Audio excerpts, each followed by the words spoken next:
Hi అండి, నమస్తే. Welcome to Akshara Rushka channel. ఇవాళ వీడియోలో స్వీట్ కార్న్ చాట్ను ఎలా తయారు చేసుకోవాలో చూపిస్తాను. ఇది నోటికి పుల్ల పుల్లగా, కారం కారంగా ఈవినింగ్ స్నాక్స్గా తయారు చేసుకొని తినవచ్చు. అంతేకాదు, చాలా త్వరగా ఈజీగా చేసుకోవచ్చు. ఇంకెందుకు లేట్, వీడియోలోకి వెళ్ళిపోదాం. ముందుగా ఒక మిక్సింగ్ బౌల్ తీసుకోవాలి. ఇందులోకి ఒక పెద్ద ఆనియన్ను ఇలా చిన్న ముక్కలుగా కట్ చేసుకొని వేసుకోవాలి. ఒక మీడియం సైజ్ టమోటాను ఇలా చిన్న ముక్కలుగా కట్ చేసుకొని వేసుకోవాలి. సన్నగా తరిగి పెట్టుకున్న కొత్తిమీరను కూడా వేసుకోవాలి. 2 కప్స్ స్వీట్ కార్న్స్ని ఇలా ఉడికించుకొని తీసుకోవాలి.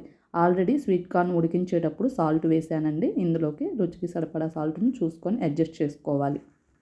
1/2 టీ స్పూన్ మిరియాల పొడి, 1/2 tea spoon red chilli powder, ఇలా ఒక నిమ్మకాయను కూడా స్క్వీజ్ చేసుకోవాలి పులుపుకు తగినట్లుగా. ఇక్కడ పులుపు అనేది స్వీట్ కార్న్ క్వాంటిటీని బట్టి పెంచుకోవచ్చు. ఇప్పుడు 1 table spoon chaat masala powder, 1/2 table spoon వేయించిన జీలకర్ర పౌడర్ను కూడా యాడ్ చేసుకోవాలి. ఇలా అన్ని స్పైసెస్ యాడ్ చేసుకున్న తర్వాత ఫ్లేవర్స్ అన్నీ స్వీట్ కార్న్కి పట్టేలాగా మిక్స్ చేసుకోవాలి.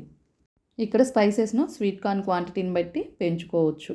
అంతేనండి, ఇలా ఈజీగా సింపుల్గా స్వీట్ కార్న్ చాట్ను 5 మినిట్స్లో రెడీ చేసుకోవచ్చు. ఈవినింగ్ పూట స్నాక్స్గా, నోటికి పుల్ల పుల్లగా, కారం కారంగా తినవచ్చు. చాలా బాగుంటుంది. ఇంకెందుకు లేట్, మీరు కూడా ఈ రెసిపీని ఒకసారి ట్రై చేసి ఎలా వచ్చిందో కామెంట్ బాక్స్లో మీ ఫీడ్బ్యాక్ను తెలియచేయండి. మరిన్ని వీడియోస్ కోసం మన ఛానల్ను సబ్స్క్రైబ్ చేసుకోండి. పక్కనే ఉన్న బెల్ ఐకాన్ను క్లిక్ చేయండి. Thank you for watching this video.